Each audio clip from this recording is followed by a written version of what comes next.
بسم اللہ الرحمن الرحیم۔ تیرے گناہ زیادہ ہیں یا اللہ کی رحمت؟ ایک آدمی آپ صلی اللہ علیہ وآلہ وسلم کی خدمت میں حاضر ہو کر کہنے لگا، یا رسول اللہ صلی اللہ علیہ وآلہ وسلم، میں بہت گناہ گار ہوں۔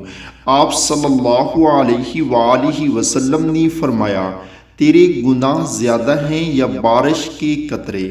کہا، میرے گناہ۔ آپ صلی اللہ علیہ وآلہ وسلم نے فرمایا، تیرے گناہ زیادہ ہیں یا اللہ کی رحمت؟ تو اس نے کہا، اللہ کی رحمت۔ آپ صلی اللہ علیہ وآلہ وسلم نے فرمایا، پڑھ لا الہ الا اللہ محمد الرسول اللہ۔ جو کلمہ پڑھتا ہے اس کے تمام گناہ معاف کر دیے جاتے ہیں اور وہ بخشا جائے گا۔ ہر چیز کی ایک کنجی ہوتی ہے اور جنت کی کنجی کلمہ پڑھنا ہے۔